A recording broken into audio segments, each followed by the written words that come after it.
بقية الصحابة والتابعين والشهداء والصالحين والعلماء العاملين والمصنفين والمحدثين وجميع الملائكة المكرمين ساداتنا الصوفية المحققين سلطان السلطان الأولياء الشيخ محي الدين عبد القادر الجيلاني سائر الأولياء الله والأولياء التسعة أمهاتنا وآبائنا وأجدادنا وجداتنا ومشايخنا وأساتذتنا ومعلمينا وذوي الحقوق الواجبة علينا وعلى الحاضرين في مجلسنا هذا خصوصا إلى من فتح هذه القرية خصوصا إلى معرفة الكتاب الشيخ العلامة حجة الإسلام أبي حميد محمد بن محمد الغزالي رضي الله عنهم سيد لله لهم الفاتحة.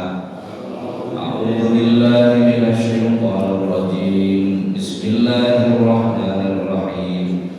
الحمد لله رب العالمين الرحمن الرحيم مالك يوم الدين إياك نعبد وإياك نستعين اهدنا الصراط المستقيم صراط الذين أنعمت عليهم غير المغضوب عليهم ولا الضالين آمين.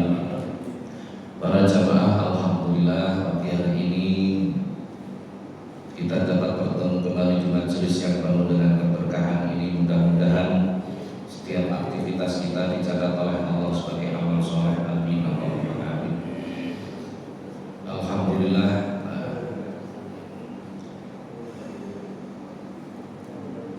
Walaupun nanti ada pesta demokrasi, tiba-tiba saya tetap ngaji. Ini termasuk latih istiqomah. Pokok masih titik-titik pokoknya. Para jamaah, kita lanjutkan sampai pada adabul khuruji ilal masjid,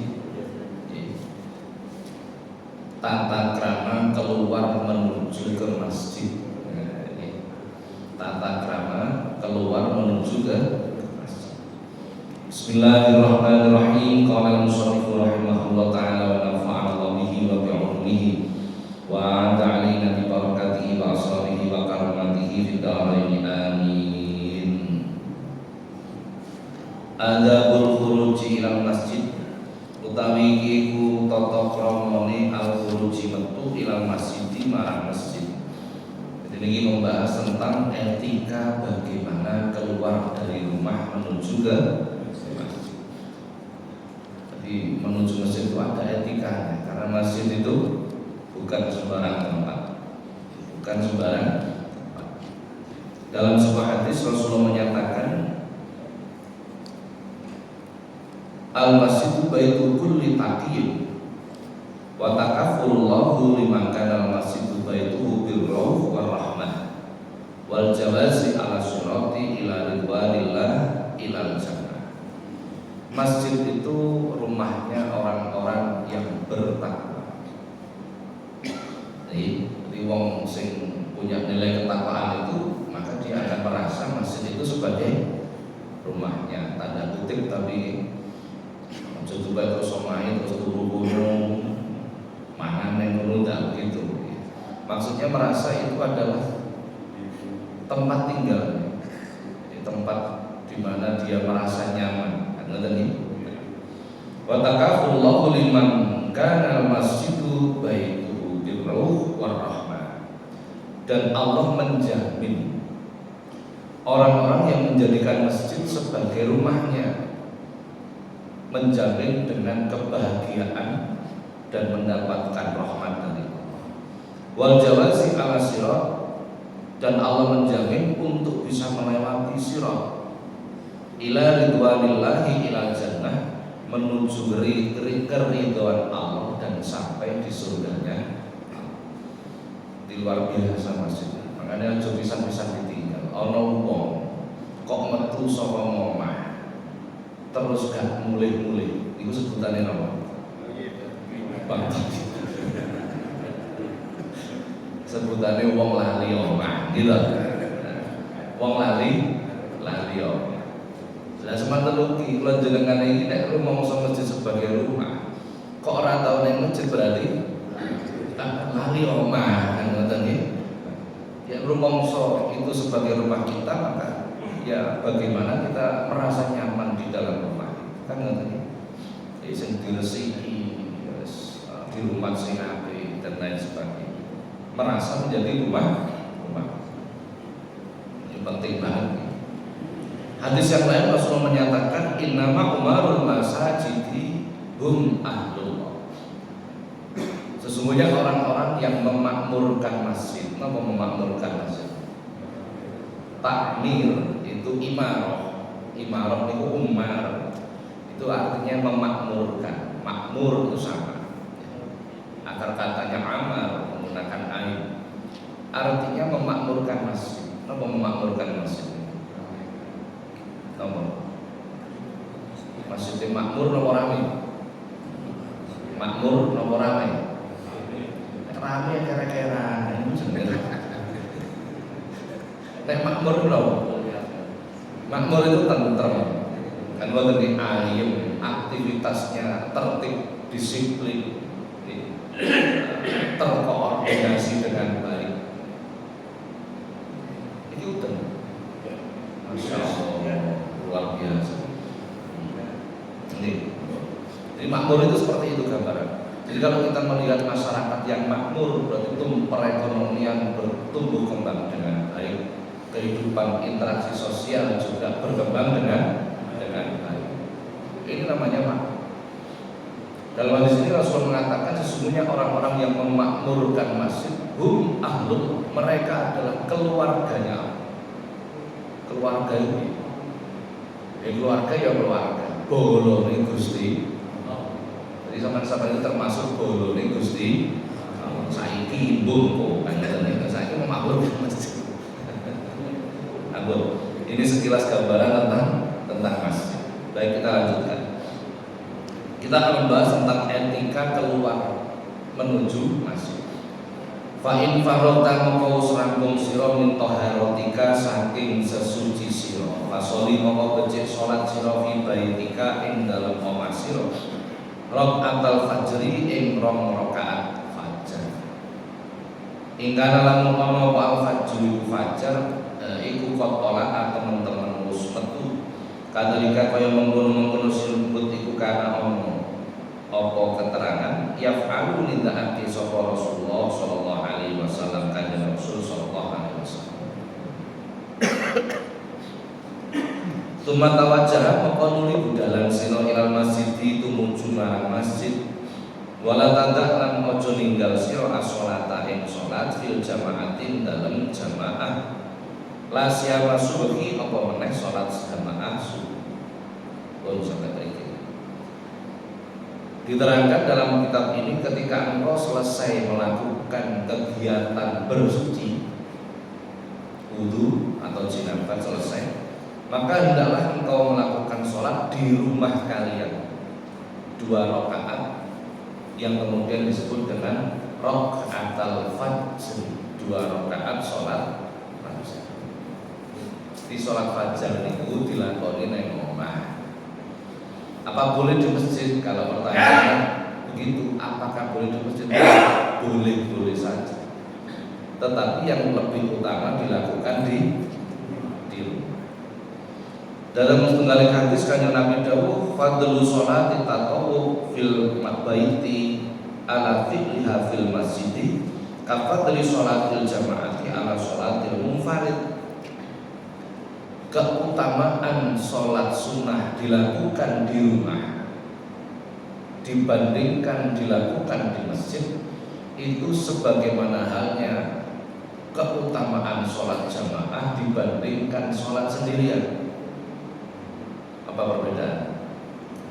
27 derajat. Jadi sholat sunnah itu kalau dilakukan di rumah 27 derajat lebih utama daripada di masjid.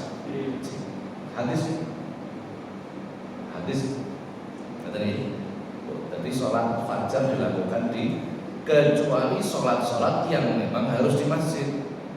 Contohnya sholat tahiyatul masjid ya harus dilakukan di rumah. Panjang jenenge sholat harus tahiyatul masjid. Jangan dilakukan di rumah.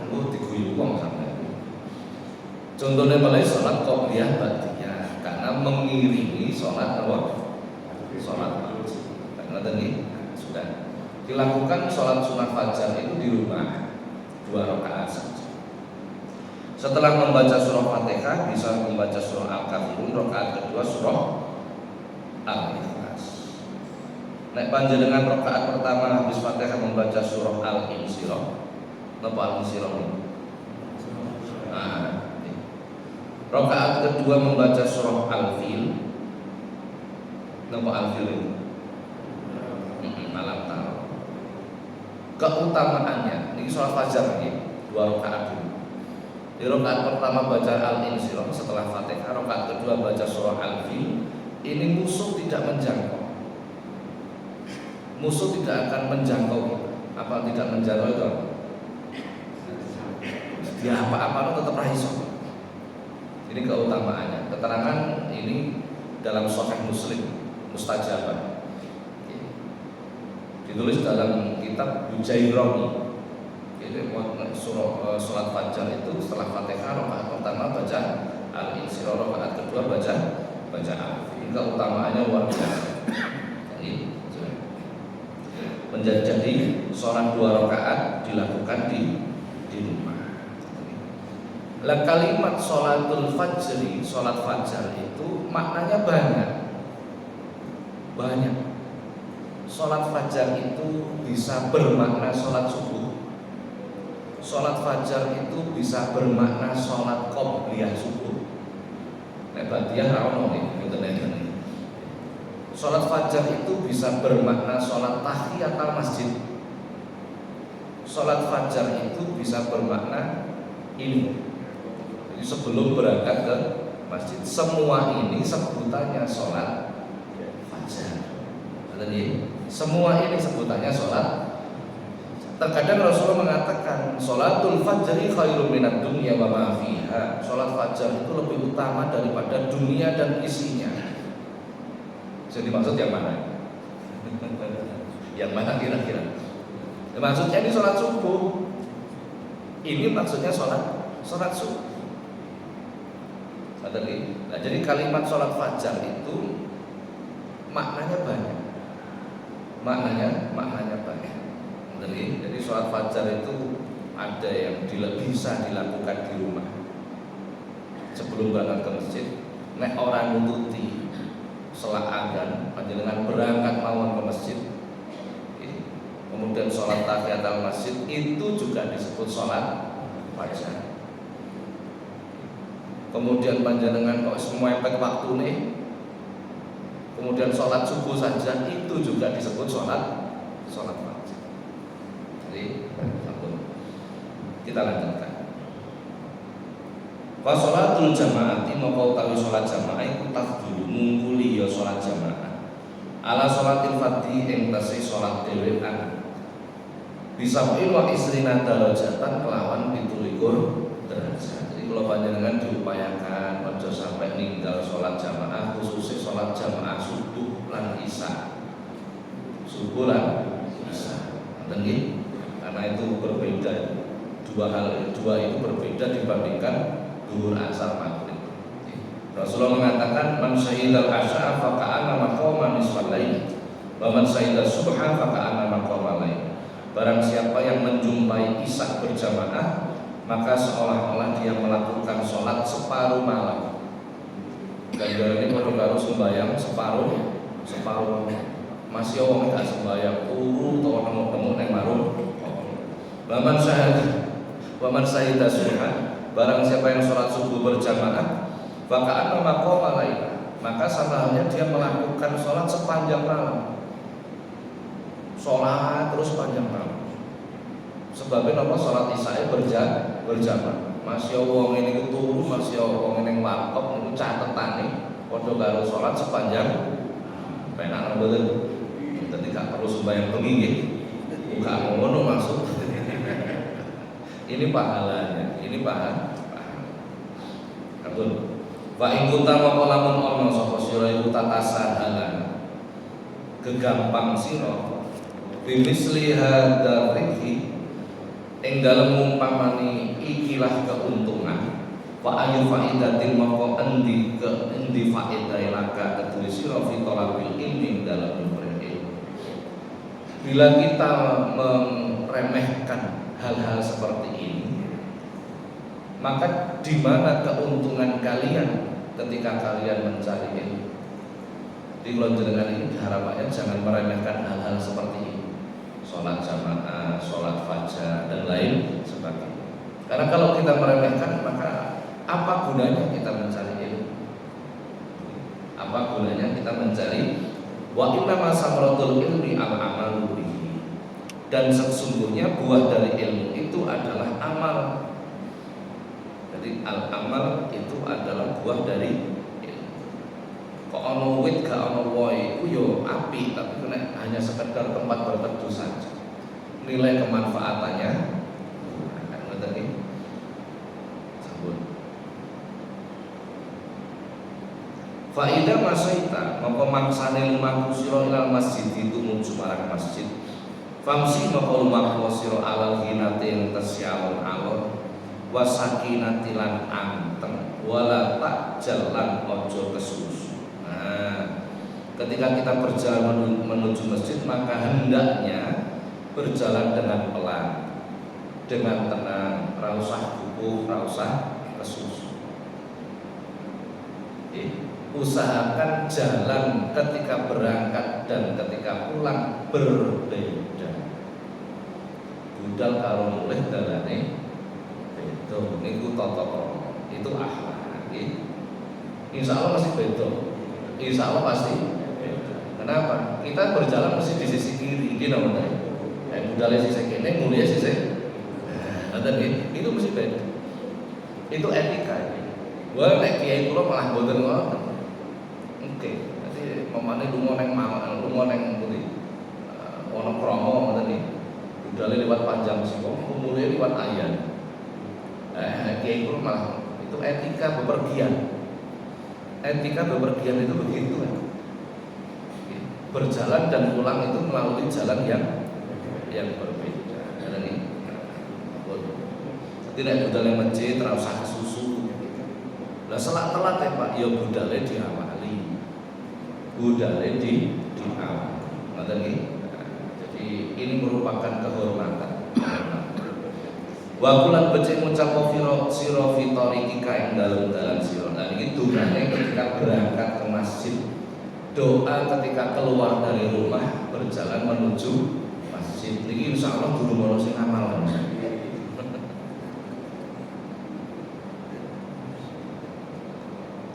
Rasulullah mengajarkan ini. Napa dungane Allahumma inni as'aluka bihaqqi sa'ilina 'alaika. Ya Allah, aku memohon kepadamu bihaqqi sa'ilina 'alaika. Dengan kebenaran orang-orang yang berdoa kepadamu. Jadi Rasulullah itu kan orang yang paling dekat dengan Allah. Itu nek berdoa itu tawasul, sama tawasul. Berwasilah. Allahumma ya Allah, inni as'aluka, sesungguhnya aku minta kepadamu bihaqqi sa'ilina 'alaika. Dengan keberkahan orang-orang siapapun yang mau berdoa kepadamu. Karena semua orang yang berdoa itu adalah membawa berkah. Kenapa? Karena sedang terhubung dengan Allah. Ini namanya sifat tawadhu'nya Rasulullah. Enggak kok terus Rasulullah merasa beliau orang yang paling dekat dengan Allah, wis gak butuh barokah sapa-sapa, ndak begitu. Tapi setiap orang yang berdoa itu membawa keberkahan dan itu ditawadhu'i oleh Rasul. Kalau sering cerita kados ibu Imam Syafi'i, ketika ibu Imam Syafi'i itu mengandung hamil Imam Syafi'i, itu saben ketemu wong dijaluk itu. Padahal ibu Imam Syafi'i itu seorang perempuan sholihah, perempuan yang ahli ilmu, ahli ibadah. Terus saben ketemu wong dijaluk itu, ketemu kiai jaluk itu supaya anak ini diparingi selamat, soleh, sholihah. Ketemu polisi jaluk itu, ketemu pedagang jaluk itu, ketemu petani jaluk itu, ketemu maling jaluk itu. Karena masih maling itu pas muni Allahumma berdoa saat itu membawa berkah. Nek rampung donga yo gak barokah iku nek ngoten maksudnya iki. Ini namanya sifat tawadhu yang sudah mulai hilang di zaman ini. Kan ngoten nggih. Nah, kula jenengan njaluk donga kancane wegah. Nek ngerti nek kancane bujukan. Wah, gak kok ketularan bujukan lho. Kan seolah-olah begitu nih. Padahal enggak. Lah ini sifat Rasul. Sifat Rasul. Allahumma inni as'aluka bihaqqi sa'ilina 'alaika ya Allah, aku memohon kepadamu dengan kebenaran orang-orang yang berdoa kepadamu. Wa bihaqqi raghibina ilaika, dan dengan kebenaran orang-orang yang cinta kepadamu. Wa bihaqqi man sayahada, dan dengan kebenaran perjalananku ini ilaika menuju kepadamu. Fa inni lam akhruj, sesungguhnya aku tidaklah keluar dari rumah menuju masjid, asyiron untuk melakukan kejelekan, wala batron, dan tidak melakukan sesuatu yang durhaka, wala riya'an, dan bukan karena pamer, wala sum'atan, dan bukan pula karena sum'ah. Bal kharajtu, akan tetapi aku keluar, ittiqa'a suhtika, karena takut dengan murka, wabtigha'an mardatika, dan menginginkan keridhaan. Fa as'aluka, moko nyuwun kawula dumateng panjenengan, antu fidani ing yen to nyelametake panjenengan dumateng kawula minan nari saka geni neraka, maka selamatkanlah aku dari api neraka. Wa antal firali, lan mugi ngapura panjenengan li dumateng kawula dumugi ing pira-pira kelulutan kula. Fa innahu moko stune kelakuan kula yang firu dunuba ora kang ngapura dosa ila anta kejaba panjenengan. Iki dungane berjalan menuju masjid. Berjalan menuju, jadi metu saka omah mlaku ning masjid iku wis maca donga. Rasulullah tidak pernah lepas dari doa. Pakai baju berdoa, melepas baju berdoa. Kan ngoten nggih? Metu saka omah maca donga, mlebu omah maca donga, mlebu jeding maca donga, metu jeding maca donga. Enggak pernah lepas Rasulullah dari berdoa. Artinya selalu berusaha menghubungkan diri dengan Allah. Jangan kan yang dihafal itu ngomong masjid tok, kan ngoten nggih. Hafal soalnya ono stiker nanti kan ono stiker kan ngoten nggih. Ini berjalan menuju masjid. Tapi nek menuju masjid itu ya maca donga gitu kan. Jadi minta kepada Allah dengan keberkahan orang-orang yang mau berdoa. Minta kepada Allah dengan keberkahan orang-orang yang cinta kepada Allah. Minta kepada Allah dengan keberkahan perjalanan menuju kepada Allah, berangkat ke masjid mungkin. Ini penting sekali, penting banget. Ini doa yang dihubungkan dengan orang-orang yang cinta kepada Allah, yang dihubungkan dengan orang-orang yang mau berdoa kepada Allah. Berarti ini sing disaut niku wong sak jagat yang sedang berdoa kepada Allah dan sedang cinta kepada Allah. Itu dene metu saka omah menuju ke masjid. Nah, mengko nek wis nanti ini setelah itu kita membahas ada dukhulul masjid, tata kramane mlebu neng masjid. Jadi ini etika keluar dari rumahnya menuju ke masjid. Setelah ini baru etika masuk ke masjid. Dan nggih cocok nih pas bape titik pas acaranya ya gak suwi. Ngoten nggih. Baik, barangkali ada pertanyaan dipersilakan. Insyaallah kalau sing takon nggih, kalau sing lakoni kok takon iki. Wonten? Oh, wonten monggo. Nggih. Waalaikumsalam warahmatullahi wabarakatuh.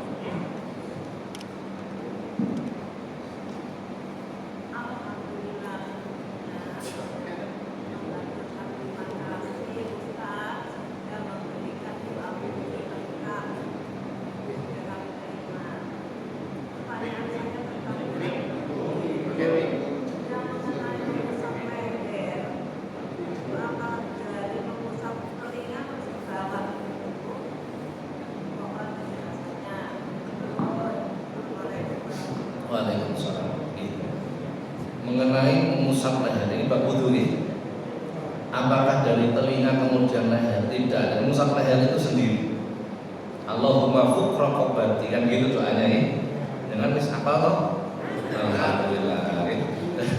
Jadi mengusap air itu enak.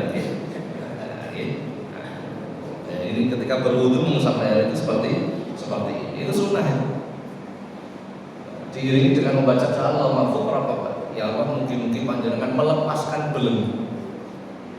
Kalimatnya unik, Allahumma fuk raqabati. Jadi melepaskan belenggu yang ada di leher. Itu sendiri, tidak bersambung dengan apa? Membasuh telinga. Jadi bukan begini terus begini, bukan, tapi sendiri telinga 3 kali baru mengusap. Betul nih? Ini apa? Hanya mengusap begitu saja. Jadi tidak perlu sampai depan-depan, tidak perlu, cuma belakang saja. Nah, dan ini jarang dilakukan yang ini, karena sunnah, ya tidak apa-apa, dilakukan menjadi lebih baik. Gitu. Ada yang lain mungkin? Dalam kitab ini nanti akan banyak sekali doa-doa, banyak sekali. Jadi yang diusahakan ono sing dilakoni lah, masih dididik betul lagi. Ada yang dilakukan walaupun sedikit. Melakukan semua ini dalam kitab ini saja. Melakukan semua, saya sendiri belum mampu. Saya sendiri belum mampu. Jadi minimal ada yang dilakukan. Bu ikut dungane wudu, bu ikut dungane berjalan menuju ke masjid dan lain sebagainya. Nanti kalau sudah masuk, habis ini etika masuk ke dalam masjid. Nah, wis mlebu nang masjid itu terus nyapa. Apa yang harus kita lakukan? Banyak, ternyata banyak. Doa-doanya juga banyak sekali. Nggih. Banyak sekali. Jadi apakah itu penting? Jenenge donga masih penting, ngoten masih penting sekali. Dan ini diajarkan oleh Rasul. Diajarkan oleh Rasul. Mengenai Rasulullah itu tidak pernah berhenti zikir. Zikir itu kan ingat kepada Allah nih. Kadang berbentuk sholat, kadang berbentuk baca Quran, kadang berbentuk doa. Itu semuanya kategori. Jadi sing dilakoni sak mampune. Kalimat sak mampune itu bukan berarti kok terus sak obere atau sak enake, bukan. Jadi sak mampune itu dilakukan dengan ikhtiar. Ada yang lain mungkin? Nggih, monggo.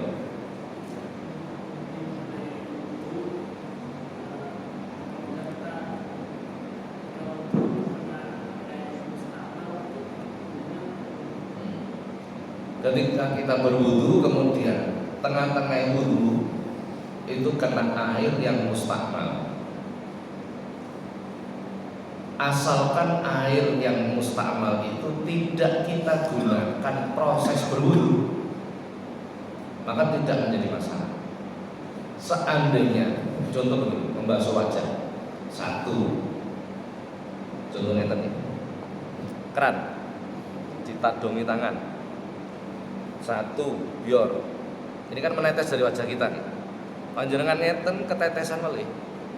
Terus dicampur air apa? Keran. Ketetesan malih. Ini yang kedua sudah mustakmal. Tapi sah. Kenapa sah? Yang pertama sudah cukup. Tetapi tidak mendapatkan kesunahan membasuh wajah 3 kali. Kan ngoten nggih? Lah, kalau kita kena air mustakmal tidak pada proses berwudu, itu tidak membatalkan wudu. Tidak membatalkan. Air mustakmal itu thahir ghairu mutahhir, suci tetapi tidak sehingga ketika terkena bagian tubuh kita itu tidak membatalkan wudu kita. Tapi nek di pertama kali panjenengan membasuh wajah airnya sudah mustakmal, maka tidak sah membasuh wajah. Tapi kalau yang kedua tidak masalah, kan yang pertama sudah menggugurkan rukunnya wudu. Makanya nek membasuh wajah, terutama yang membasuh wajah, biasanya yang sering kena mustakmal itu membasuh wajah. Nek membasuh tangan boten misalkan ngeten. Boten. Basuh kaki insyaallah juga tidak, tapi membasuh wajah biasanya. Itu yang paling sering. Jadi begitu ini. Ada lagi, ini kemarin bukan kemarin sebenarnya, beberapa tahun yang lalu sempat agak ramai kita bicarakan di Baksul Masail, dan akhirnya sudah keluar statement hukumnya.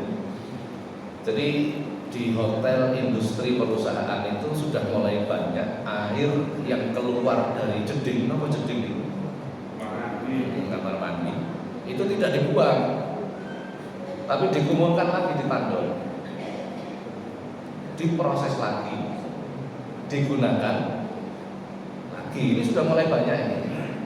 Padahal air itu bercampur antara banyu sing digayatus, yo banyu yo barang, yang keluar dari kamar mandi dikumpulkan di tandon, diproses lagi dan digunakan lagi. Bagaimana hukum air? Bagaimana hukum air? Alhamdulillah sudah ada jawaban. Di dalam beberapa kitab diterangkan, sing gampang mawon dari kitab Fathul Wahab. Dan ini kitab Hasyiah Al-Jamal juga diterangkan. Bila mana air itu diproses secara alami tanpa unsur kimiawi, maka dan air itu kemudian tidak berubah warna, tidak berubah bau, dan air itu lebih dari 2 ulah, maka air itu hukumnya tohir, mutohir, suci dan mensucikan. Atau bila mana air itu diproses dengan cara penyaringan, RO, kalau sekarang RO ini, yang terbaik RO ini, penyaringan atau penyulingan, dan air tidak berubah warna, tidak berubah bau, dan jumlahnya lebih dari 2 ulah, maka air itu dihukumi tohir mutohir. Jadi panjenengan menemukan kasus seperti ini, artinya sudah tidak ragu-ragu lagi. Artinya tidak ragu-ragu. Dan ini sekedar informasi mawon. Jadi sudah mulai banyak bahkan hal-hal seperti ini. Jadi banyu sing panjenengan double di hotel atau di perusahaan itu kadang air limbah sebenarnya itu yang diproses. Bila mana prosesnya itu menggunakan unsur kimia, maka air itu disebut air mutanajis, maka tidak bisa digunakan untuk bersuci. Jadi, terus pun Pak mau soal takon, ora usah takon, ora usah. Sampun para jamaah, sampai sini dulu kajian kita tentang etika keluar menuju bersih. Tentunya mungkin manfaat. Al-Fatihah.